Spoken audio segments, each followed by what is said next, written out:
दोस्तों नमस्कार। राहुल गांधी की एक तस्वीर आई थी। वो तस्वीर चाइनी डेलीगेशन के साथ की थी और उसके बाद इस देश के भीतर राजनीतिक तौर पर हंगामा मच गया और सवाल उठने लगा, क्या राहुल गांधी के ताल्लुकात चीन के साथ कुछ अलग हैं? और देश के भीतर जब युद्ध चल रहा है, चीन को लेकर सीमाओं पर सेना तैनात है चीन के खिलाफ, और इस दौर में इस देश के भीतर आरएसएस लगातार यह मांग कर रहा है कि चीन को जवाब देने की स्थिति में तो भारत सरकार को आना ही चाहिए। और बकायदा नागपुर से इस बात का ऐलान किसी दूसरे ने नहीं, सरसंघ चालक ने किया।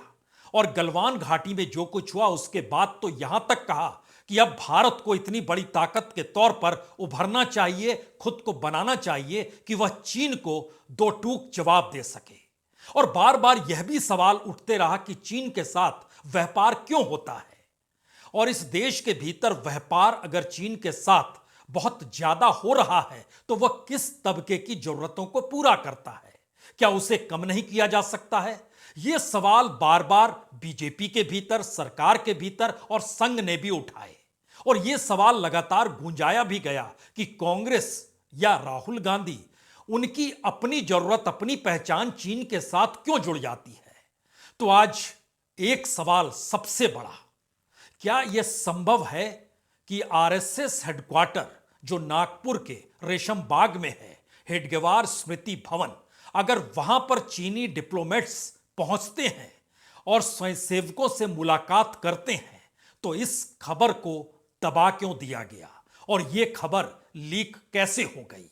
और सवाल जब यह है कि जो संस्था, जो संगठन बकायदा सार्वजनिक तौर पर चीन का विरोध कर रहा हो, उसी चीनी डिप्लोमेट्स को जो दिल्ली से आए, जो मुंबई में चीनी कॉन्सुलेट्स के अधिकारी थे, उन तमाम लोगों की मौजूदगी अगर संघ के मुख्यालय में नागपुर में नजर आती है और स्वयंसेवक यह कहकर खामोशी बरत लेता है कि दरअसल वो पर्यटन के लिहाज से आए थे और एक टूरिस्ट प्लेस समझकर वो वहां पहुंचे थे, तो क्या इसके मतलब और इसके मायने सिर्फ इतने ही हैं?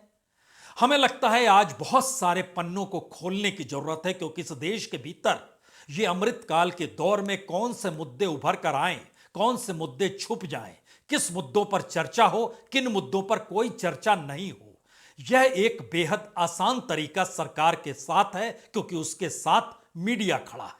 और शायद इसीलिए आपकी जिंदगी से जुड़े हुए तमाम मुद्दे, चाहे वो महंगाई के हों, चाहे बेरोजगारी के हों, चाहे पेंशन के हों, चाहे बैंकों से लिए जाने वाले कर्ज से जुड़े हुए हों, सारे मुद्दे सरकार को जो भी कटघरे में खड़ा करते होंगे, उस पर सरकार खामोशी बरत लेती है या वो मुद्दे उभर कर सामने आ ही नहीं पाते हैं।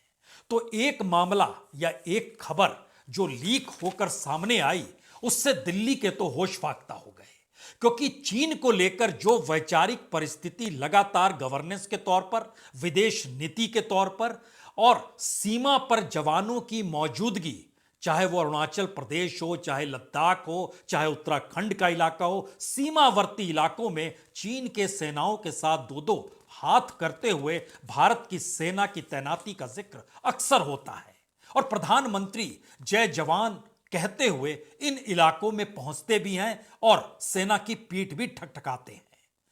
अब यहां पर सवाल है कि डिप्लोमेट्स जो चाइना के थे वो नागपुर के रेशम बाग में क्या करने गए? दिसंबर के पहले हफ्ते में स्मृति मंदिर है जो कि हेडगेवार भवन के नाम से जाना जाता है, और बकायदा उस पर लिखा हुआ है केशव बलिराम हेडगेवार, केशव बलिराम हेडगेवार स्मृति मंदिर नागपुर, यही लिखा हुआ है। और यहां पर तमाम स्वयंसेवकों की मौजूदगी होती है। यह अलग मसला है कि जिस वक्त चीन के डेलीगेट्स वहां पहुंचे उस वक्त सरसंघ चालक नहीं थे, लेकिन दूसरी रैंक के स्वयंसेवक या उन अधिकारियों की मौजूदगी थी।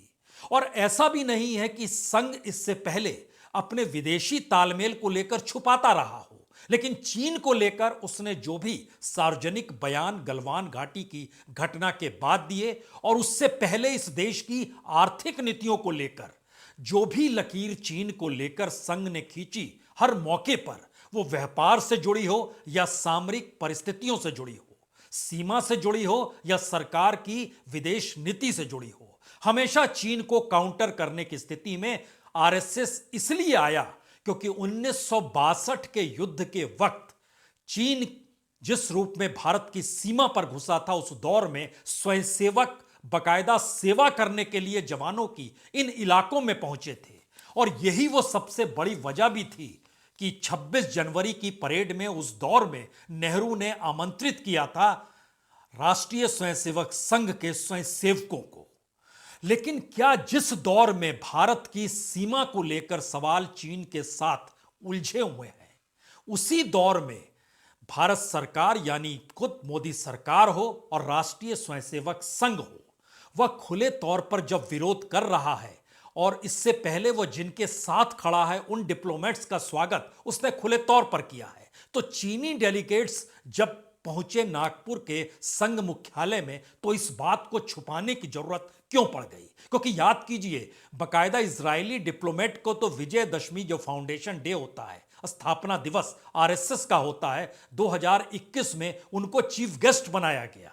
इससे पहले डिप्लोमेट्स को देखिएगा तो जर्मनी के डिप्लोमेट्स हों, फ्रांस के हों, श्रीलंका के हों, इनके एम्बेसडर्स को भी आरएसएस ने अपने यहां रिसीव किया है। लेकिन फिर वो कौन सी बात है कि जिन बातों को लगातार छुपाया जा रहा है?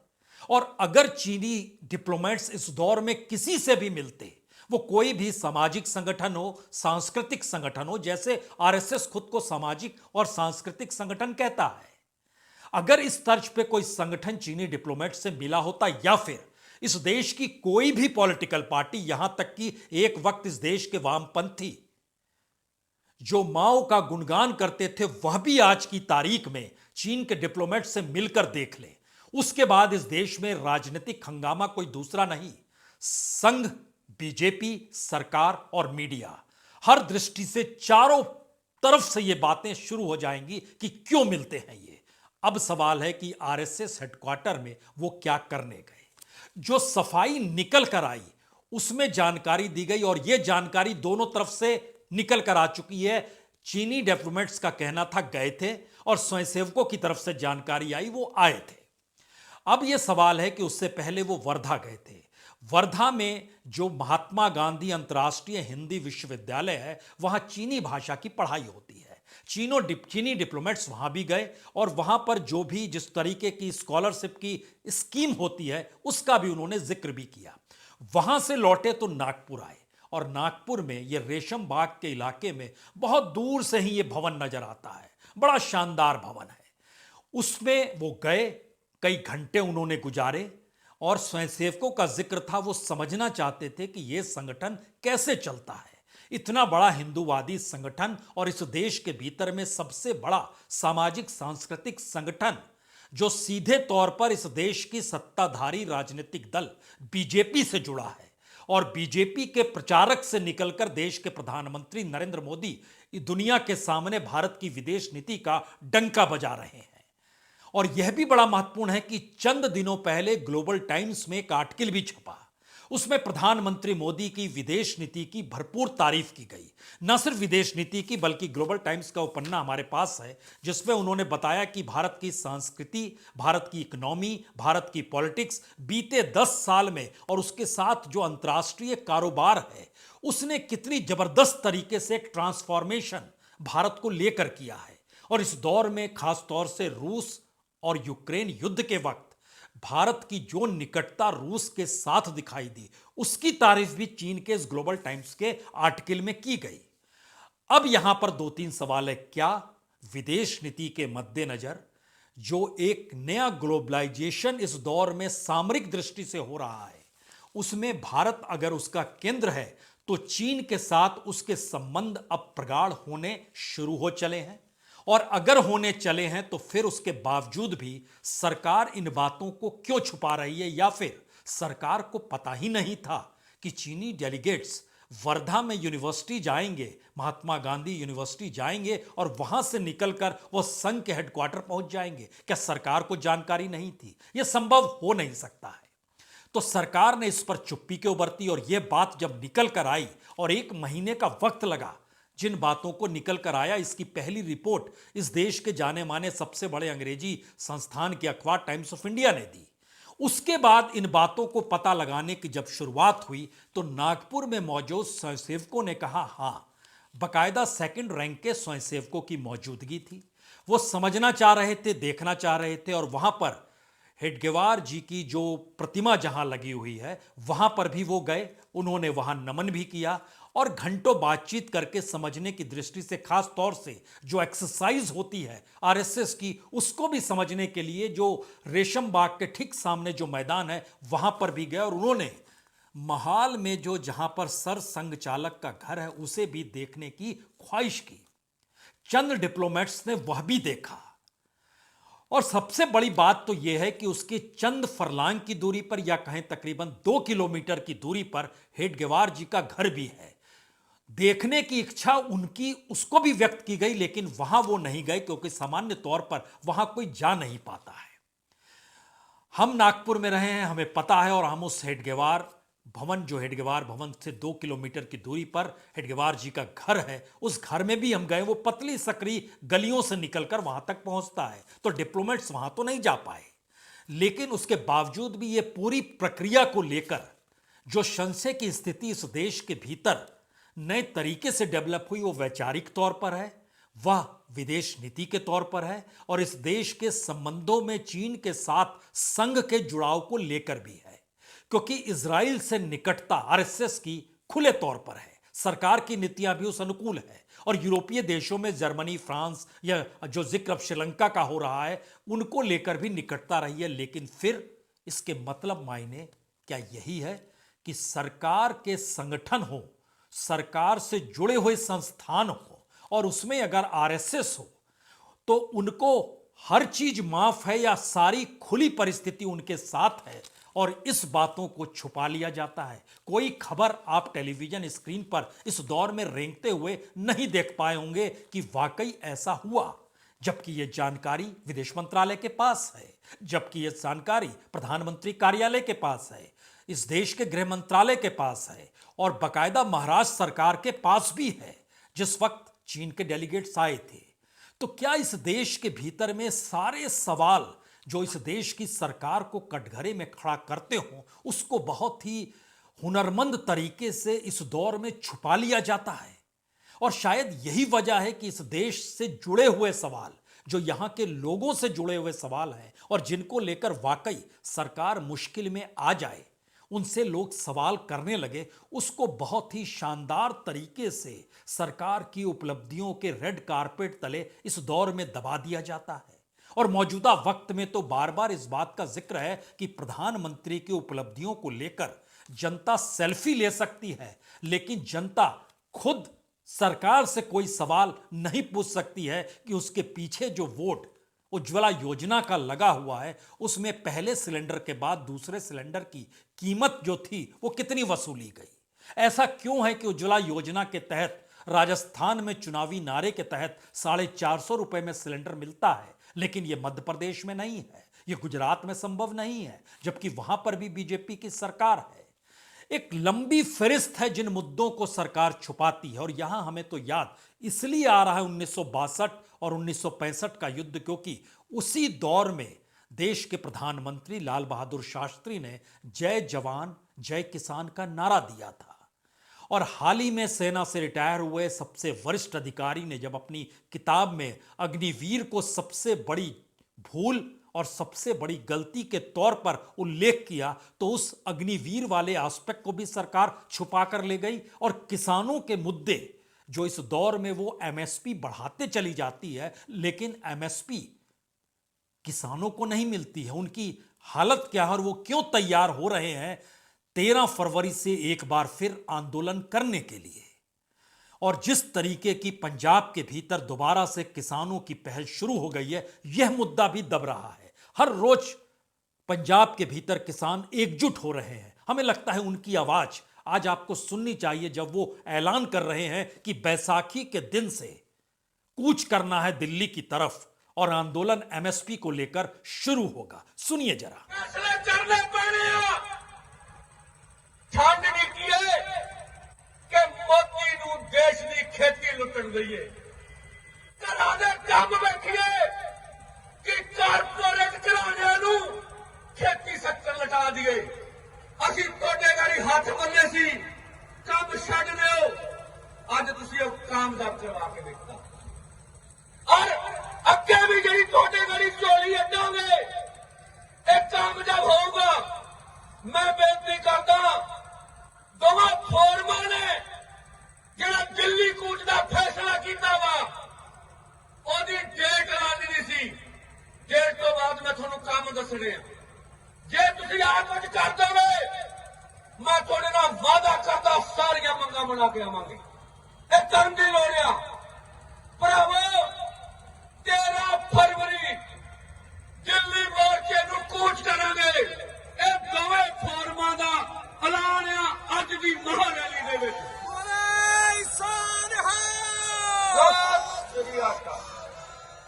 तो किसान कमर कस चुका है 13 फरवरी से एक बार फिर आंदोलन की दिशा में बढ़ने के लिए।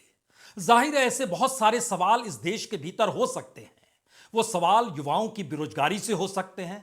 जो ग्रेजुएट हैं उनमें बेरोजगारी का परसेंटेज 42% को भी पार कर गया है। जिनके पास कोई रोजगार नहीं है, इस देश के भीतर महंगाई और नौकरी ना मिल पाने की परिस्थिति और उसके साथ ही पेंशन का पैसा निकालकर जिंदगी बसर करने की स्थिति, ये सवाल कोई मायने नहीं रखते हैं। लेकिन एक क्षण के लिए सोचिए कि भारत की इकोनॉमिक कंडीशन के भीतर कितना फ्रॉडिज्म इस दौर में पनप गया। हम आपको एक आंकड़ा देते हैं जिससे आपके सामने और चीजें साफ होंगी। जब मनमोहन सिंह प्रधानमंत्री हुआ करते थे, उस वक्त 2009 से 2014 के बीच जो बैंक फ्रॉड 5 साल में हुए, उसके जरिए 29,000 करोड़ रुपए का चूना इस देश को लग गया। लेकिन 2015 से 2019 यानी उसके बाद के 5 साल जब नरेंद्र मोदी प्रधानमंत्री हुए, तो 1,74,000 करोड़ का चूना फिर से देश को लग गया। और 19 के बाद के 4 साल 2023 तक यह बढ़कर 4,14,000 करोड़ हो गए।